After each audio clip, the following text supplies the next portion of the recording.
ये तस्वीरें सीतापुर की दिखा देती हूं अपने दर्शकों को, किस तरह से पुलिस वहां पर पेट्रोलिंग कर रही है। देखिए, माफिया मुख्तार अंसारी का आतंक, माफिया मुख्तार अंसारी का खौफ उत्तर प्रदेश के अलग अलग जिलों में था। ऐसा नहीं है कि माफिया मुख्तार अंसारी पूर्वांचल का था तो उसका प्रभाव, उसका जो साम्राज्य है वो सिर्फ पूर्वांचल तक चलता रहा हो। उत्तर प्रदेश के 12 से ज्यादा जिलों में इस वक्त धारा 144 लगाई गई है। सीतापुर की तस्वीरें इस वक्त हम आपको दिखा रहे हैं, जहां पुलिस लगातार पेट्रोलिंग कर रही है। मौके पर पुलिस के आला अधिकारी मौजूद हैं। योगी आदित्यनाथ खुद पूरे मामले की मॉनिटरिंग कर रहे हैं। आपको बता दें कि गृह मंत्रालय की एक अहम बैठक हो रही है, उत्तर प्रदेश गृह मंत्रालय की अहम बैठक हो रही है कि सिचुएशन किसी भी तरीके से आउट ऑफ कंट्रोल ना हो, उसको लेकर बाकायदा स्ट्रेटेजी बनाई जा रही है। और इससे भी समझिए कि मुख्तार अंसारी का जो साम्राज्य था, जो आतंक की दुनिया का जो वो साम्राज्य अपना खड़ा किया था, उसने सिर्फ उत्तर प्रदेश ही नहीं बल्कि 4 राज्यों में मुख्तार अंसारी ने अपने पैर फैलाए थे। और ये तस्वीरें आप सीतापुर की देख लीजिए, जहां पर लगातार पुलिसकर्मी पेट्रोलिंग कर रहे हैं, सिचुएशन किसी भी तरीके से ना बिगड़ने पाए। सोशल मीडिया पर भी पैनी नजर रखी जा रही है।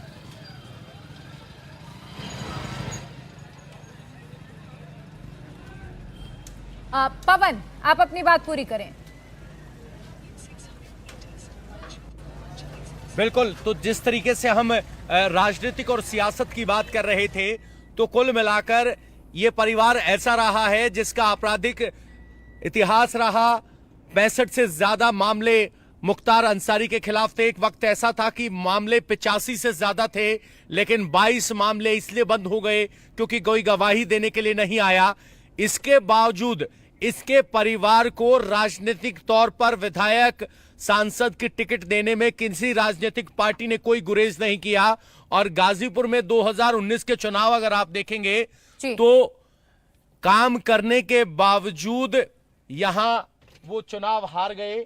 और स्थिति ये रही और कि पवन, इससे भी समझा जा सकता है जो शख्स जेल में रहते हुए 3 चुनाव जीत ले, उसका प्रभाव कितना बड़ा होगा, ये समझा जा सकता है। रुचि, 65 से ज्यादा मुकदमे दर्ज हो, 2 मामलों में उम्र कैद की सजा हो, गवाह आना नहीं चाहते हो, उससे पहले उन्हें खत्म कर दिया जाता हो, समझा जा सकता है कि साम्राज्य कितना मजबूत और राजनीतिक प्रभाव भी कितना, जो रसूख कितना ज्यादा था। जी हाँ, बिल्कुल, जो राजनीतिक प्रभाव था उसका अंदाज़ा आप ये लगा सकती हैं कि 1988 में पहला मुकदमा हुआ और सज़ा जाके 2022 में हो। ये तो कोई आम आदमी के साथ नहीं हो सकता कि अगर 1988 में मर्डर का मुकदमा हो और इतने साल लग जाएं सज़ा के, तो ये नहीं हो सकता। तो जो दखल था सरकारों में मुख्तार अंसारी का, जिसकी भी सरकार आती थी, मुख्तार अंसारी करीबी हो जाता था। और एक दौर उत्तर प्रदेश में था कि बहुमत की सरकार मायावती की भले 2007 में आई, फिर 2012 में अखिलेश यादव की बहुमत की सरकार आई, उसके पहले कई सरकारें आई कि पूरा बहुमत नहीं मिलता था, तो उनको जो निर्दलीय होते थे उनका भी समर्थन चाहिए होता था। तो इस सब का फायदा मुख्तार अंसारी ने उठाया और बड़ा माफिया बना। और आतंक तो आप समझ ही सकती हैं, जैसा मैंने बताया कि कृष्णानंद राय जो 2005 में जिनकी हत्या की गई थी, उनके साथ करीब 7 लोग और मारे गए थे। मुख्तार अंसारी पर इल्ज़ाम उसका लगा था और ऐसा कहा गया था कि कृष्णानंद राय जो बीजेपी के विधायक थे उस समय, 500 राउंड गोली मुख्तार अंसारी ने चलाई थी। 500 राउंड। अब 500 राउंड गोली चलाने का तो यही मतलब है ना कि आप आतंक एक अपना साबित करना चाहते हैं कि देखो मैं कितना बड़ा गुंडा हूँ। और दिन दहाड़े चलाई थी। कोई क्रिकेट मैच था, वो देख के कृष्णानंद राय अपने साथियों के साथ लौट रहे थे। जी, आप अपनी बात पूरी करें उससे पहले एक अपडेट अपने दर्शकों को दे देते हैं। मुख्तार के घर वाराणसी के डीआईजी गाजीपुर पहुंचे हैं। मुख्तार के घर पहुंचे डीआईजी ओपी सिंह।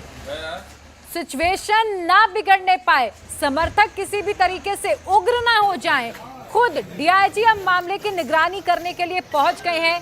बनारस के डीआईजी गाजीपुर पहुंचे हैं। मुख्तार के घर पर इस वक्त डीआईजी पहुंचे। ये तस्वीर देखिए, पूरे सेफ्टी गियर्स के साथ, पूरे बलवे के साथ वहां पर पुलिस की अलग अलग कंपनियां तैनात कर दी गई हैं। और ये तस्वीरें मुख्तार अंसारी के घर के बाहर की। सबसे पहले इंडिया टीवी आपको ये सुपर एक्सक्लूसिव तस्वीरें दिखा रहा है। देखिए, जहां पर मुख्तार अंसारी के घर के बाहर समर्थकों का हुजूम उमड़ पड़ा है। खुद डीआईजी मौके पर जा रहे हैं, ओपी सिंह मौके पर पहुंच गए हैं ताकि सिचुएशन ना बिगड़ने पाए। नारेबाजी हो रही है। खुद मुख्तार अंसारी के भतीजे जो कि मौजूदा विधायक है वो समझाइश दे रहे हैं समर्थकों को कि लोग अपने घर जाएं, सुबह अपडेट कराया जाएगा। पेट्रोलिंग इलाके में की जा रही है। चप्पे चप्पे पर पुलिस की तैनाती कर दी गई है। लोगों को घरों से निकलने के लिए फिलहाल मना किया गया है। समर्थकों को कहा जा रहा है कि अभी आप अपने घर वापस जाइए। सुबह जो जानकारी मिलेगी उसी के हिसाब से ये फैसला पुलिस भी करेगी कि सुरक्षा को और किस तरीके से चाक चौबंद करना होगा। लेकिन देखिए, पूरे बलवे के साथ पुलिस का मौजूद होना, रुचि, ये बताता है कि किसी भी तरीके से रिस्क यूपी पुलिस लेना ही नहीं चाहती है।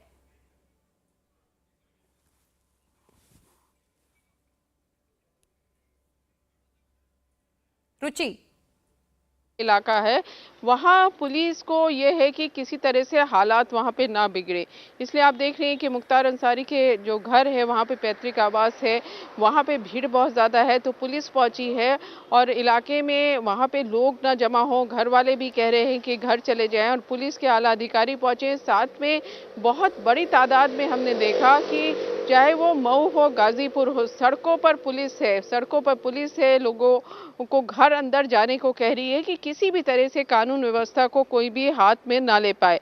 अब मुख्तार अंसारी का अंतिम संस्कार कल होगा, तो वहाँ भी बहुत सिक्योरिटी, जो मीटिंग हुई है, मुख्यमंत्री योगी आदित्यनाथ ने निर्देश दिया है कि किसी भी तरह का कानून व्यवस्था की कोई भी हालत वो ना बिगड़े, तो इसके लिए पूरे इंतजाम किए जाएं, पुलिस तैनात की जाए। जहाँ भी इस तरह के वो आए, मैसेज आए कि वहाँ लॉ एंड ऑर्डर कोई बिगाड़ सकता है, उनके ऊपर कड़ी नज़र रखी जाए। तो जो मुख्तार के गुर्गे हैं उनके ऊपर पुलिस ने अभी से नज़र रखनी शुरू कर दी है। सोशल मीडिया पे रखी जा रही है नज़र कि किसी तरह के हालात उत्तर प्रदेश में मुख्तार अंसारी की मौत के बाद ना बिगड़ पाए। जी विशाल, अगर आप मेरे साथ जुड़े हुए हैं, इस बात की जानकारी अगर दे पाएं कि फिलहाल बांदा में ताज़ा हालात क्या बने हुए हैं, क्योंकि बताया जा रहा है पीएसी की करीब 10 टीमें बांदा के लिए भी रवाना की गई हैं ताकि वहां भी सिचुएशन खराब ना हो। समर्थक धीरे धीरे बांदा मेडिकल कॉलेज के बाहर भी पहुंच रहे हैं।